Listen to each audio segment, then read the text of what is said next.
तर आम्ही रोप 6 महिने सांभाळली. 6 महिन्यानंतर छाटणी मारली, जी तिथून जी सुरू आहे ती अजून बंदच नाही. हां हां हां म्हणजे वर्ष झाली चालूच आहे. 1 वर्ष झालं पेरू अजून तुमचा म्हणजे हार्वेस्टिंग चालूच आहे. चालूच आहे. आता ह्याला 10 पेरू आहेत. 10 फुटवा वगैरे बोला. फुटवा हे आता पाठीमागनं फुटायला चालू झाले. हवा हे खालनं तेव्हा हे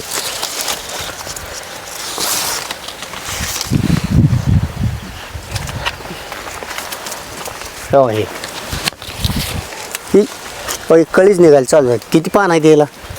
3-4 पान आहे देवा, कळ्याच निघाले तेव्हा. तेव्हा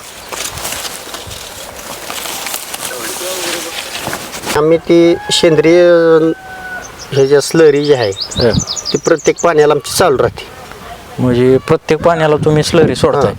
1 दिवस आड पाणी, 1 दिवस आड स्लरी पाण्याबरोबर आमची चालूच राहते. स्लरीमुळे फळाची चकाकी, साईज, त्याची गोडी आणि मोहर त्याचे शेंड चालणं, कळी निघणं. म्हणजे स्लरी कोणत्या प्रकारची कशापासून तयार केलेली आहे? स्लरी हे आम्ही काय शेण, मुतारी, शेळी लेंड्या, कोंबडी खत, गोळ, डाळीच पीठ असे 10-11 प्रकार आहेत. ते आम्ही सगळं एकत्रित करून. नमस्कार शेतकरी मित्रांनो, आज आपण सांगोला तालुक्यातील दायटी या ठिकाणी आलेलो आहे. तर मित्रांनो, आपण आता पिंक तैवान या पेरूच्या प्लॉटमध्ये उभा आहे. तर मित्रांनो, आता बऱ्याच शेतकऱ्यांचा कल पेरू पिकाकडे वाढलेला आहे. तर आपण या पिंक तैवान पिकाविषयी म्हणजे लागवडीपासून ते म्हणजे रोपापासून लागवड, अंतर किती असलं पाहिजे आणि याचं व्यवस्थापन आणि यातून उत्पादन किती निघतं, अशी संपूर्ण माहिती या व्हिडिओच्या माध्यमातून कव्हर करणार आहे. जर कोणी आपल्या चॅनलवर नवीन असेल तर चॅनलला सबस्क्राईब करा, म्हणजेच असेच नवनवीन व्हिडिओ तुम्हाला आपल्या चॅनलवरती पाहायला मिळतील. नमस्कार. आपला परिचय द्या. माझे नाव संतोष अण्णा जगदाळे, मुक्काम पोस्ट दायटी, तालुका सांगोला, जिल्हा सोलापूर. आपला आता हे किती प्लॉट आहे?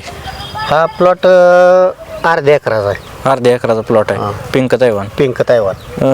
किती रोपाची लागवड आहे आता ही रोप 440 आहे. ते 440 रोपाची. 440 आहे. तर ह्याच्या अगोदर तुम्ही कोणतं पीक घेत होता? ह्यात आमचं पहिलं पीक होतं बोरी. बोर होती पहिली बोर होती. तर म्हणजे बोरीकडनं म्हणजे ह्या पिकाकडं कसं काय वळाला तुम्ही? बोरीला मजुराचा प्रॉब्लेम, त्यामुळं आम्ही ती बोरीचं प्लॅनिंग बदलून पुन्हा सगळ्यांसंग म्हणलं आपलं पेरू एक अर्धा एकर ठेवावं. तरी हे सुद्धा उत्पन्न चांगलं आहे. तरी म्हणजे ह्याची लागवड करताना आधी तुम्ही कुणाचं प्लॉट बघितलं होतं का? कुणाचं मार्गदर्शनाखाली कशी लागवड केली? काय आता तर सगळीकडे पेरू लागण असल्यामुळे एवढं मार्गदर्शनाचं ह्याचं काय अडचण आली नाही. आम्ही 8x6 वर लागण केली. 8x6 वर. 2 रोपामधलं अंतर 6 फूट आहे आणि 2 वळीमधलं 8 फूट आहे. तरी किती दिवस झाले तुम्ही लागवड करून? किती पीक आहे तुमचं? ही पहिलं पीक आहे. पहिलंच पीक आहे.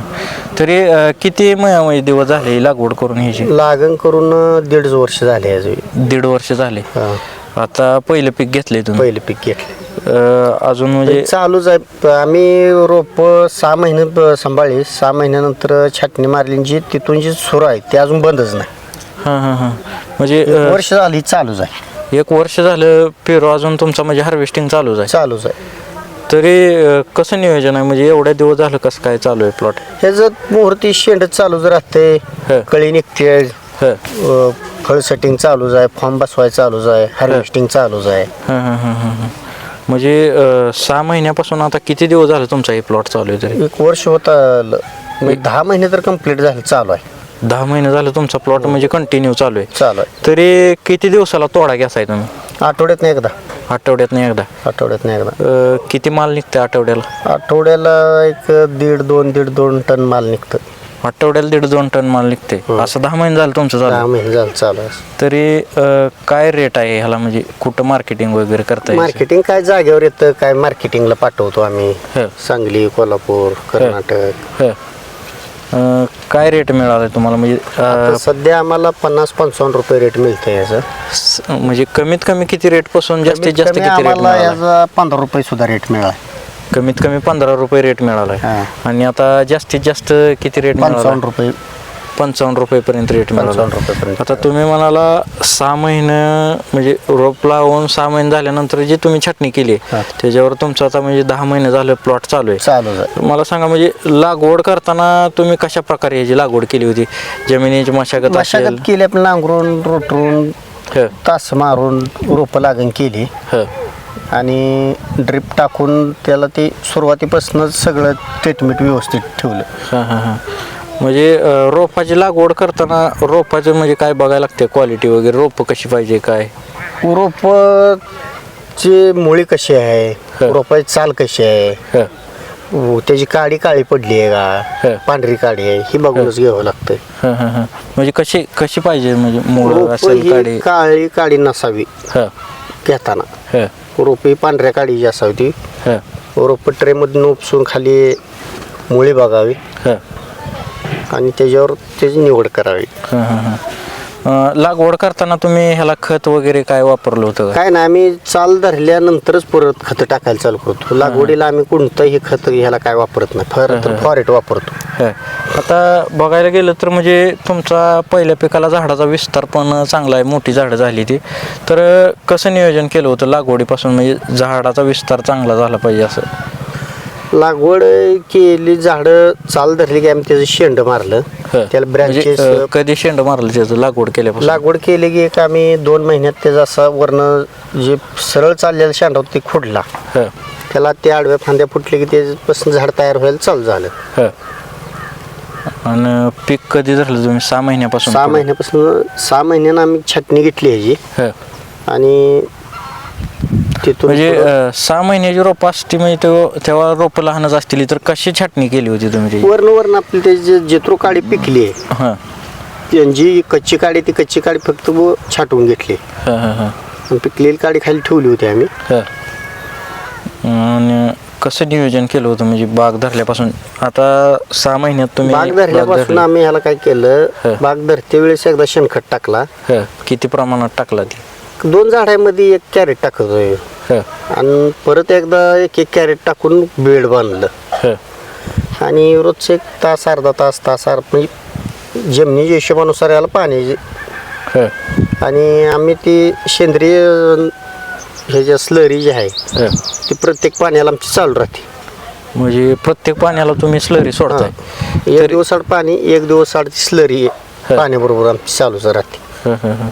तरी म्हणजे काय फरक पडते स्लरीमुळं? ही स्लरीमुळे फळाची चकाकी, ह. साईज, ह, त्याची गोडी ह, आणि मोहर त्याचे शेंड चालणं, ह, कळी निघणं. ह, ह, ह.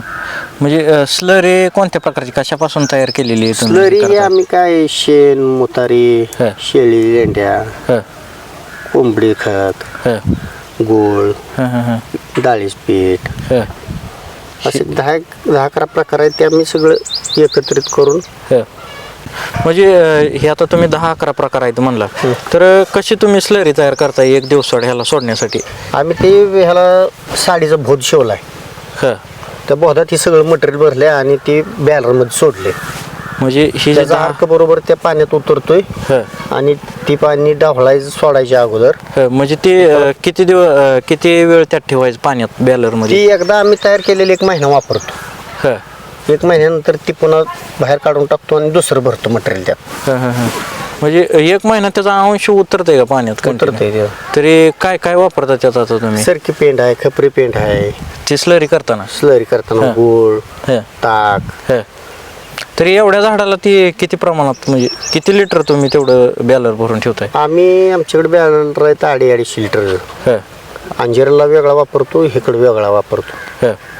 मी म्हणजे 1 दिवसाआड ह्याला 250 लिटरचा बॅलर सोडताय? सोडतोच. ह. त्यात म्हणजे किती प्रमाणात ते म्हणजे जे मटेरियल वापरताय ते काय काय आणि किती प्रमाणात वापरताय? आम्ही 5-5 किलोनं सगळं मटेरियल वापरलेलं असतं. फक्त गूळ बॅलर खाली झाला की दुसऱ्यांदा बॅलर भरताना गूळ फक्त 2 किलो एक्स्ट्रा टाकायचं.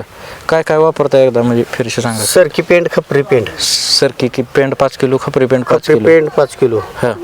सर्वसाधारण एक पाटी लेंड्या, 10-15 किलो शेण आणि एक 10-15 लिटर मुतारी. मुतारी म्हणजे ही आपली गाईची मुतारी. देशी गाय जास्ती का आपली? आमच्याकडे देशी आहे, सगळे मिक्सच आहे. आणि आपलं डाळीचं पीठ किंवा तुमचं मकाचं पीठ जरी असलं तरी चालतंय, नाहीतर ह्याचं आपलं तांदळाचं पीठ असलं तरी चालतंय, कोणत्याही प्रकारचं एक पीठ. आणि अजून काय असते? गुळ. हे सगळं मिक्स करून आम्ही ते बॅलरमध्ये भरतो आणि ते प्रत्येक 1 दिवस आड त्याला ते चालूच राहते स्लरी. आणि परत म्हणजे दुसऱ्या वेळेस हे करताना फक्त त्याचं त्यात ज्या पाणी दिवशी आपण सोडले त्या दिवशी ती बॅलर भरायचा आणि त्यात 2 किलो गुळ टाकून द्यायचा. ती पहिलं मटेरियल हाय असं ते ठेवायचं. पहिलं मटेरियल हाय असं त्या साडीतलं हाय असंच राहते. त्यामुळे ते ड्रिपमध्ये अडकायचं ती ही काय काय भानगडच नाही. एक प्रकारचं फिल्टर, गरिबाचा फिल्टर म्हणायचं ते. तरी म्हणजे काय काय फरक जाणवतोय तुम्हाला म्हणजे स्लरीमुळं? स्लरीमुळं झाडाची चकाकी, तेज, फळाची साईज, गोलाय, चव ही. आणि आता तुमचा म्हणजे 6 महिन्यापासून तुम्ही आता 10 महिने झालं कंटिन्यू पीक घेताय, तर कसं त्याचं नियोजन आहे? म्हणजे असं आठवड्याला तुम्ही तोडा पण घेताय, तर त्याचं नियोजन कसं ठेवलंय तुम्ही? नियोजन मी कसं, पहिलं हार्वेस्टिंग बी चालू आहे, मोहऱ्याचं सेटिंग बी चालू आहे, पाठीमागं फॉर्म बसवायला बी चालू आहे. हे सगळं कंटिन्यू चालूच आहे, ह्याचं बंद नाही काय. मागं फुटायला बी चालूच आहे. तरी किती दिवस अजून म्हणजे असं तुम्ही चालू ठेवणार? काय आपण ज्यावेळेस बंद करावं वाटेल त्यावेळेस करायचं, नाही चालूच राहते. कंटिन्यू तुमचा आठवड्याला तोडा चालू आहे, 10 महिने झाले चालूच आहे. फळाच्या म्हणजे साईज वाढीसाठी हे काय करताय तुम्ही? साईज वाढीसाठी आदनमधनं एखादं 42-47 1-2 किलो सोडतो आपलं महिन्याभरातनं. नाही आमची ती स्लरी असल्यामुळे आम्हाला ते बाकीच्या ह्याचं काय लयशी जाणवतच नाही. तरी अर्धा एकर रोपाची लागवड करायची म्हणलं तर किती खर्च येईल असं साधारणतः? साधारण ड्रिपचा खर्च आणि रोप तर काय आता स्वस्त जायते. 5-25 हजार रुपये खर्च केला की लागून होऊन जाते ड्रिप सहित. तरी तुमचा आठवड्याला किती म्हणजे ह्या गाईच्या दुधासारखं चालू आहे म्हणायचं? एक प्रकारची जर्सी गाय आहे ही. तरी किती पैसे मिळतात आठवड्याला यातनं? आता रेटच्या हिशोबावर राहते. रेट वाढला पैसे जास्त, रेट कमी झाला पैसे कमी येतात. तरी 55 रुपयेपर्यंत तुम्हाला रेट सापडला? 55 रुपयेपर्यंत रेट सापडला आम्हाला. आता हे असं तुम्ही कंटिन्यू चालू ठेवणार आहे? छाटणी वगैरे छाटणी आता हे जे पाणी ज्यावेळेस आपल्याला कमतरता वाटेल त्यावेळेस थांबवून फळ तोडून घ्यायचे, झाड एक जाऊ द्यायचं नाही आणि परत छाटणी करून घ्यायची. तर आता ऊन पण म्हणजे वाढायला लागले, तर उन्हाचा हे काय ऊन चट्ट्याला आम्ही ते पंढरी फार्म मधनं ते हे मिळते उन्हाळे पिशवी ती बसवतोय. त्यामुळे चट्टान ही न्यायची काही भानगडच नाही. म्हणजे एवढं आता उन्हाचं टेम्परेचर वाढायला लागले, त्यात काय परिणाम होत नाही अजून तर काय जाणवलं नाही. आम्ही प्लॅस्टिक पिशवी ऐवजी ती फॉर्म पिशवी ती ह्याची जी आहे ऊन चट्ट्याची ती आता वापरायला चालू आहे आमची. म्हणजे फोम पण वापरता आणि ती पिशवी पण वापरतोय. तरी काय रेटनं मिळते ती पिशवी आता? पिशवी ₹1.20 मिळते. ₹1.20.